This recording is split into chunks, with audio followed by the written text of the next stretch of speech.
this is John Konings from ESC, and with me is Brian Perloff, our principal engineer. And we're here to talk about the ACE program, which stands for Affordable Clean Energy Program, and your DAS. I'll give you a quick rundown of what the ACE program has meant to us so far, and then I'll turn it over to Brian, and he can explain about the 4 or 5 basic calculation strategies we've seen so far. And the intent of today's program, I should also throw out there, is for us not only to inform you what we know so far, but for you to tell us about what's going on in your companies and in your state, and what is the sort of timetable you're running into. The timetable is quite important because we believe the ACE program will roll out over the next 2 to 3 years. And in that same time frame, that's when the re-engineering process is underway for re-engineering ECMPS.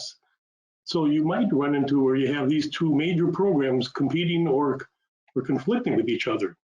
So with that being said, let me tell you a little bit about what we know about ACE, and then I'll turn it over to Brian.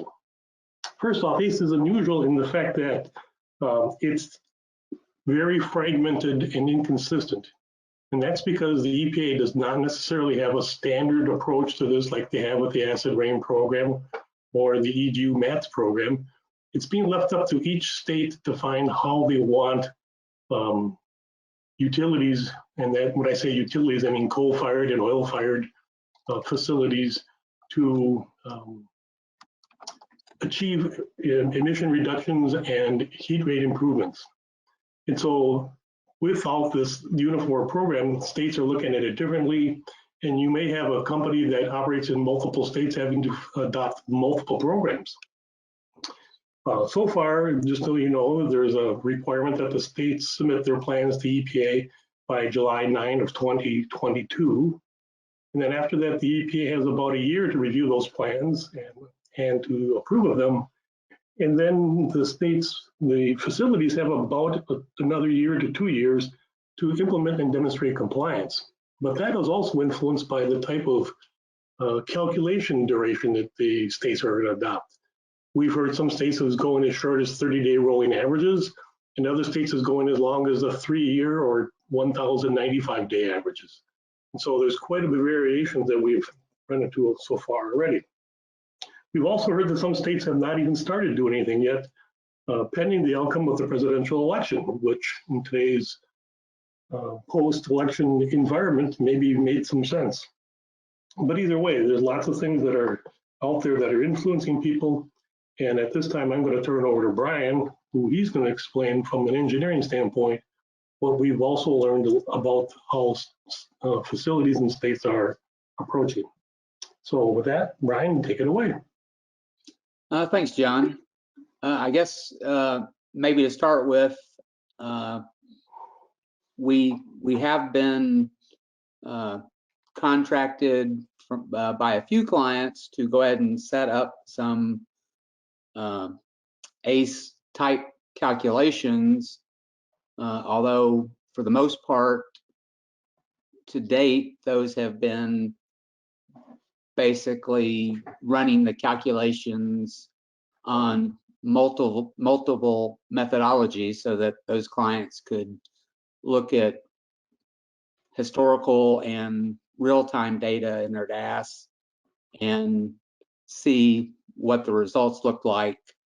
As an example, we had one client that had us set up 24-hour, 30-day, 1-month block and 12-month rolling averages with and without startup shutdown exclusions, just so they could sort of get a feel for how those different methodologies and calculations looked, and then calculated it historically back to 5 to 10 years.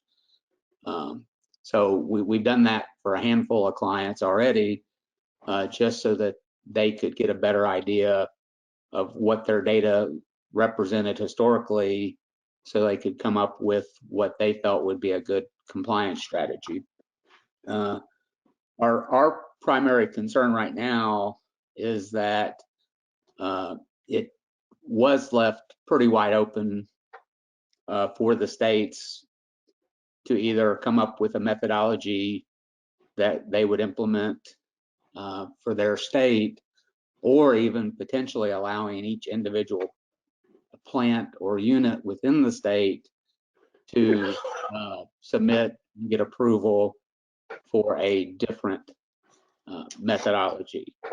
So one of our tasks right now that we're trying to go through is making sure that we understand, or at least have a reasonable idea of the different methodologies that may end up needing to be implemented in the DAS to ensure that we have those capabilities. You know, we've already seen some things that have come up where we have a couple states that affect at least 3 clients and probably a dozen facilities and almost 24 units, where it looks like their state is going to a 1,095-day rolling average. So when we tested to see if we could do that, we basically found that there's a limitation for entering a 999-day interval, basically a 3-character limit in StackVision. So we're basically at a point to where we need as much feedback as we can get on the different methodologies, so that any modifications or improvements that need to be made in StackVision, we have time to account for. So it would be very helpful to us if we can get feedback from you guys on the different methodologies. Keeping in mind that, at least from what we've looked at and heard so far, the key considerations that we're looking to get feedback on are the averaging period you plan to use. You know, is it annual? Is it a monthly rolling average? Or is it a daily rolling average? Or is it something else? Seems to be a lot of variance in data exclusions. Some people are intending to include all of the data. Some people want to be able to exclude startup, shutdown, low loads, and other types of data. We haven't done this yet. I don't see that it's going to be an issue, although it will be a little more complicated. There's discussions around load segments, and some people feel they might have 4 to 5 limits, where the limit would be different at 0 to 10% load, and then there would be another limit for 11 to 20% load, and so on. So that's another thing we need to know, is whether you're looking at load segments. And then if you are looking at load segments, would you want a pounds per megawatt calculation for each load segment and apply that to the set limit, or would you be inclined to do a variable limit where each hour, dependent upon the load, you would determine the limit for that hour, and then you would average that similar to the way you would average your pounds per megawatt. Other considerations would be, I think a lot of clients plan on using Part 75 data just because it's readily available, but I don't think you have to. And if you do, more than likely you're going to want to exclude bias adjustment factors and Part 75, things of that nature. There's a section of the rule, and the rule itself is very vague. There's only 3 or 4 bullet points that actually have any types of details, in my opinion. But there is one rule that basically says that it basically says that you have to have data validation procedures, and including procedures for determining substitute data in instances where required data would otherwise be incomplete. But that's all it says. It really doesn't tell you what means it's incomplete. So if you have 90% PMA, is that sufficient to calculate, you know, a 3-year rolling average? So those are the types of things we need to get feedback on, whether you believe that you will want to use substituted data have some type of minimum PMA threshold, or what the approach to that would be. The other thing we sort of need to know is, how will the calculation be done? Would it be an arithmetic average, or would it be, would it be like a total mass divided by total load for the interval? So I think most people will probably use the latter, but the first one could be used. I think if you tried to do just a straight arithmetic average, then you have to account for low load hours, which would create a very high number, or zero load hours, which would create a divide by zero error and therefore not even get included. One of the other considerations is basically the federal EPA in the rule basically said you could use gross or net load. We obviously have gross load already available, but if someone wanted to use net load, we would need to be able to work on getting that signal into the DAS. And then another potential thing we want to consider is, it does look like some clients may propose limits that increase over time to account for the aging and decrease in efficiency of the units. So those are all the things that we've sort of got on our radar of. There's a lot of potential variation in how you guys, our clients, are going to do these calculations. So we need to make sure that we have the tools and resources available to meet those. But I think it would be very easy for us to not consider something that maybe you have already proposed or are thinking of doing, unless we get those details. And again, as an example, when I was talking to the client that was using the 1095 rolling day average, they just assumed we could do that. And while we can't, at least cleanly, that's something we definitely need to know about so that we can address it possibly in future versions of StackVision. So that's basically my spiel. And again, it's really just to say that, one, I think most calculations that people are going to come up with, we can probably do with the existing tools. We just don't want to lose sight of anyone that has come up with a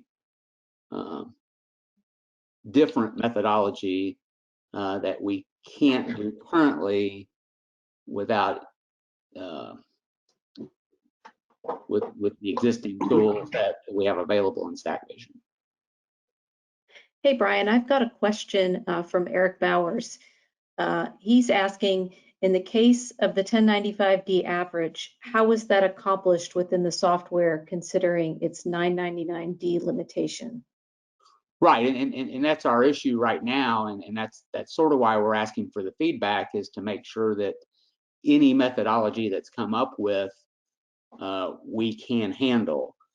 So right now, as an example, with the 1095, what we found is we can, and again, this is not clean, and we want to try to keep things as clean as possible, but we can go into SQL instead of Stack Studio, and we can put in a 1095-day interval, and it will take that, and day roll average will build the average. But if you try to go into Stack Studio and make any changes, it will not save out. So basically, if we put it in there, you can no longer make any configuration changes to your system, which obviously is something that's not acceptable. So we've already put in a support ticket, or actually a development ticket, to increase the limit of those 3 characters. But again, that's just us saying, hey, development, we need this done for ACE. So they still have to review it and to determine what the level of effort is to do that. Assuming that that's truly extensive work that just can't be completed in a timely manner, or decided that there are other priorities, you know, we could do something using the enhanced condition manager script that would do that, but it would probably store it in the 365-day interval. So we have the tools basically, I think, to do anything, but the more feedback that we can get on the methodologies that you guys are going to implement, that gives us the opportunity to say, hey, we need to make these improvements in Stack Vision so that we can implement these cleaner and it be a more visible standard configuration approach, as opposed to everything being an embedded proprietary program developed for a specific client. And this is John Cummings. I'm glad that Anna brought up that question. So I think at this point, we're ready to take questions from anybody who's out there. You know, raise your hand and Anna will either call upon you or enter your question into the chat section. I have a comment from Cindy Whitaker. She says the multi-year averages, 3 for Kansas, 5 for Kentucky, need to account for the leap years. Good point. Yeah, I guess that would be, you know, that would be something that, you know, if it's a 1095 days, is it always 1095 days, and therefore leap year is just included, or does that? So I guess, you know, again, we would probably have to work on a specification to see how that works. Whereas if it's a 3-year annual where you use basically the previous 2 calendar years plus the current year, then maybe leap year comes into effect. But sure. Is anyone out there considering something longer than 1095 days? Yeah, I think some clients are looking at 5 years, John. I don't know if that's, again, when we say 5 years, it's sort of important to understand whether is that 60 months or is that, what is it, 1895?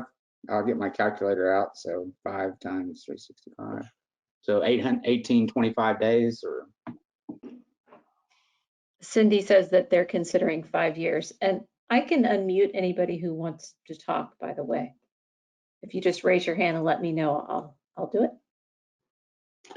Is anyone considering the multi-segment standards? In other words, like Brian described, you'll have one standard for a certain portion of your operating range, a different standard for the other, a different standard for the other portions of your operating ranges. Is that something that's being considered by many people?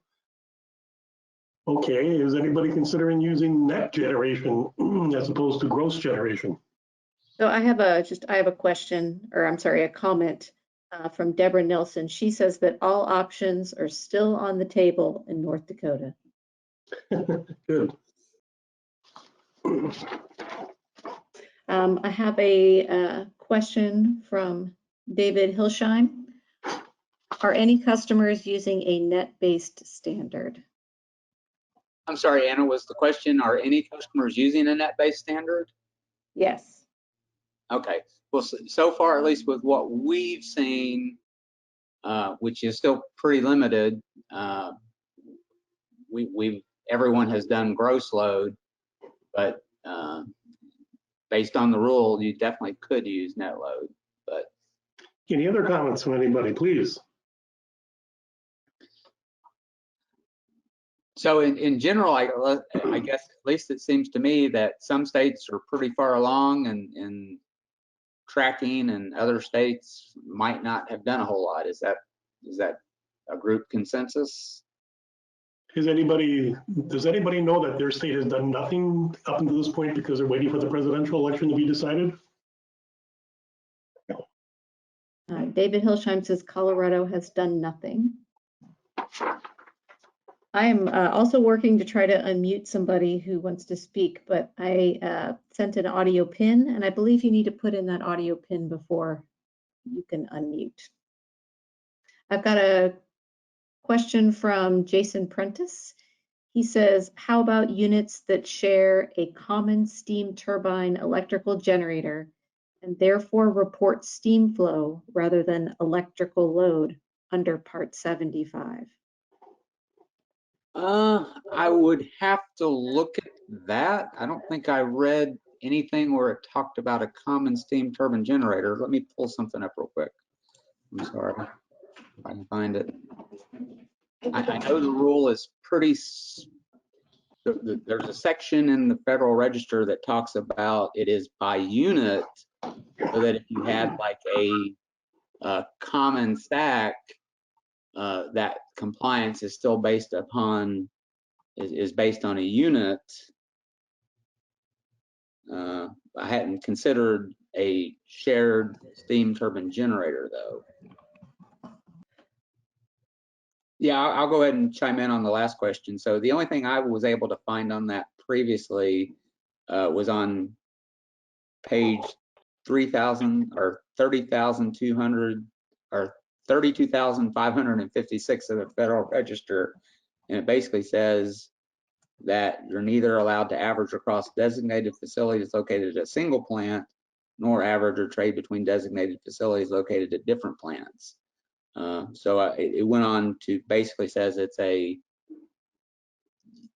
per unit limit that has to be established. So if you had like a complex stack configuration or a common stack configuration, it's still by unit. And if you even had a multi-stack configuration, I believe compliance would be based upon the unit as opposed to the stack.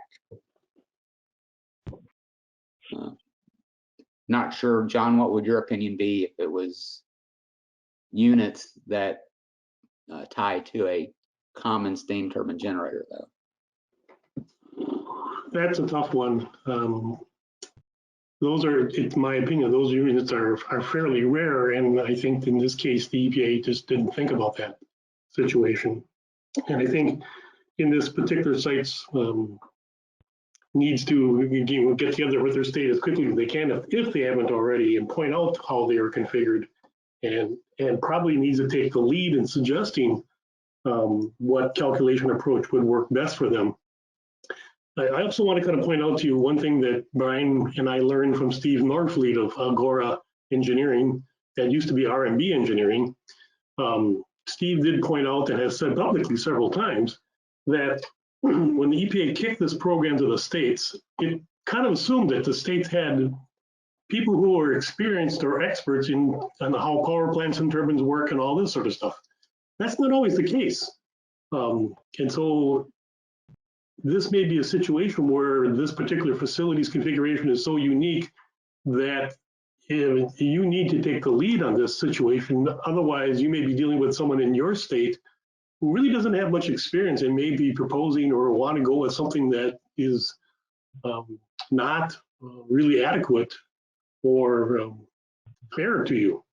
So not only is it important that you perhaps take the lead in this situation because of your configuration of equipment, but also remember that not all the states have people who really understand power plants and how they work, or how the changing dispatch season is going.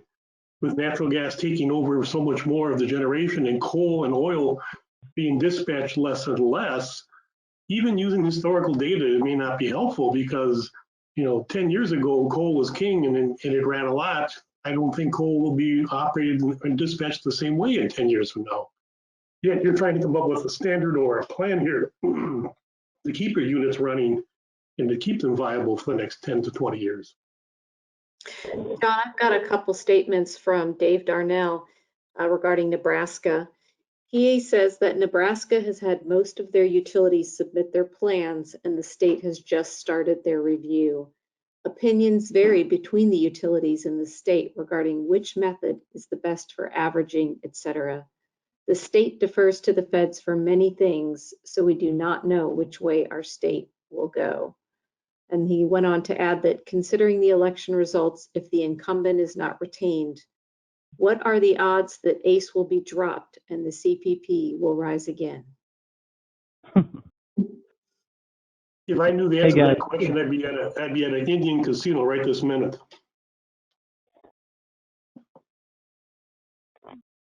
This is Dominic. I think you can hear me now. Can y'all hear me okay? Yes, we can hear you now. Okay, I appreciate you working with me there. I had trouble getting the cell phone audio to work. I'm with Santee Cooper in South Carolina, and I can kind of chime in on where we are. So our state agency is the South Carolina Department of Health and Environmental Control. And they set up some stakeholder meetings with us and the other utility in our state that is subject to this rule.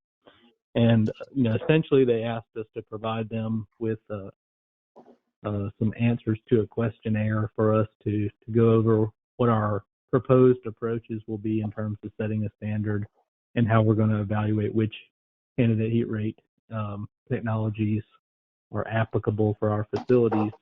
And we're basically in a back and forth kind of negotiation about what other states are doing, what we're thinking about doing, whether or not we need to be consistent between the two utilities in our state. And all the things that I'm hearing about are things that we've considered, load segment approach versus a single standard, the 1095 day versus a 12-month roll versus a 365 day. And we're at a point where we have to start making some of those decisions based on the timeline that our state has given us to provide the information they need for a state plan. And they want us to basically commit to our approach via construction permit applications by the beginning of next year. So we're under kind of a tight time frame. And I don't have any concrete decisions quite yet, but I can tell you that for the most part, Santee Cooper is looking at a single standard for our units rather than a load bin approach, primarily for consistency. And I think that approach will give us a little more leeway in terms of setting our standard with more margin than if we did it on a load bin segment basis. We looked at 1095 versus 365 over 10 years of data, 5 years of data, the most recent year of data. And it really didn't differ greatly except for units that had very little runtime in that time period. And so we feel like a 365 day or a 12-month is much more likely to be accepted by our regulators and by EPA potentially. So that's what we're leaning toward, is a 365-day rolling average at this point in time for a lot of debate still about data substitution. I think personally, I like to follow what we're dealing with MATS, which is not using any data substitution, although, we're currently sweating what the monitor availability requirements look like for MATS, being ultra conservative in our regulators' minds. So we don't want to be in the same boat with the ACE rule. But I don't feel like it's appropriate to use data substitution for this type of regulation. It should be reserved for allowance trading programs.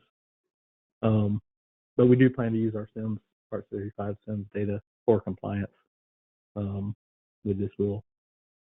Hopefully that kind of helps some other folks, but that's where we are currently. And we've engaged ESC to do some configuration so we can look at, what our data looks like within stack vision before we commit to a limit. Thank you, Dominic. That was great. Anybody else can share?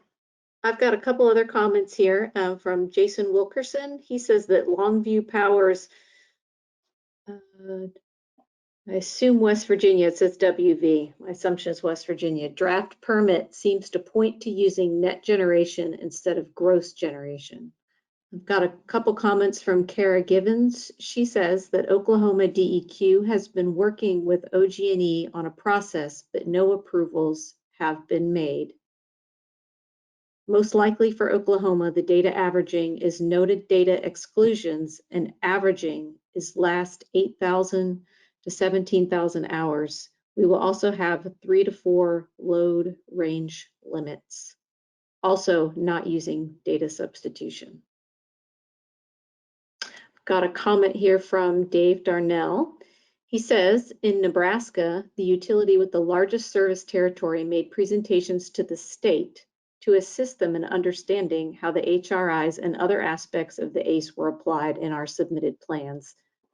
We also made available to the state detailed white papers to assist the regulators in understanding issues such as data substitution, bias adjustment factors, weighted load bin averaging, etc.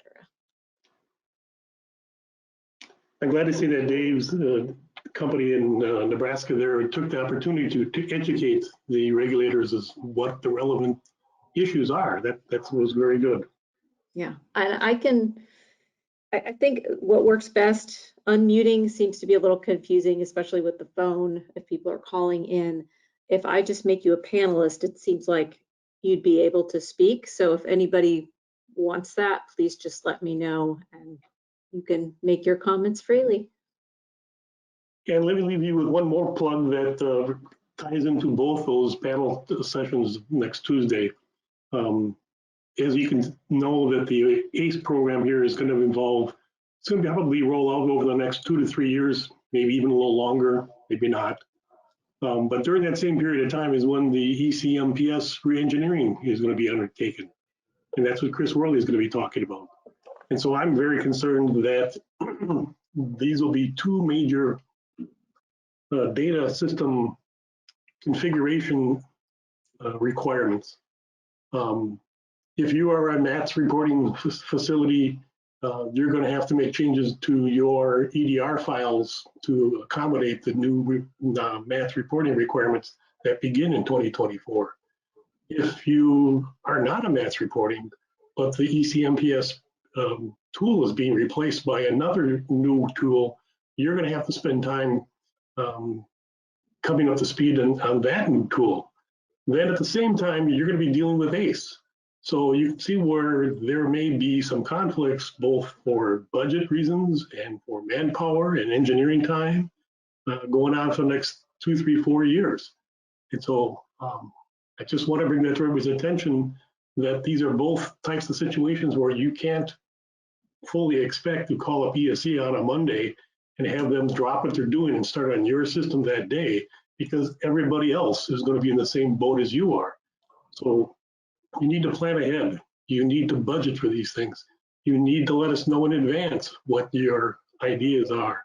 You need to let us know in advance what your timetable is. You need to work with us to help everybody get across that regulatory and compliance end zone safely and in on time. Does anybody else have any questions or want to speak? Just let me know. Well, Brian, do you have any thoughts about what you've heard today or any closing comments? Not really. I think, at least the feedback we have gotten today is very helpful. It's in line with what we suspected, in that each state and or even potentially plants or units within a state may utilize a different methodology, but for the most part, our current tools will be able to be utilized to meet those approaches and calculations. But again, just stress the importance of keeping us up to date with the methodologies that you or your state may be considering, so that if there are any gaps, such as a 1,095 day average, we can account for that and address it.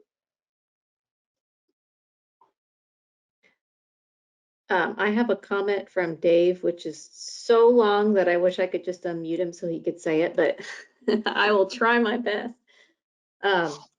He says the proposal to the Nebraska regulators was to utilize load bins that mirrored the 3 RADA load ranges, plus a 4th load bin to cover all loads less than the minimum stable load down to 0 megawatts. A CO2 standard was developed for each load bin utilizing 99.5% UPLs. The quantity of megawatts generated in each bin was used to produce a final weighted CO2 standard for the specific averaging period. Then the total CO2 produced during the averaging period was divided by the total generation during the averaging period to derive the actual CO2 rate for the averaging period. The averaging period and whether block or rolling should still use the same methodology. Thank you. I think that one was just a test for me to make sure I got it all correct.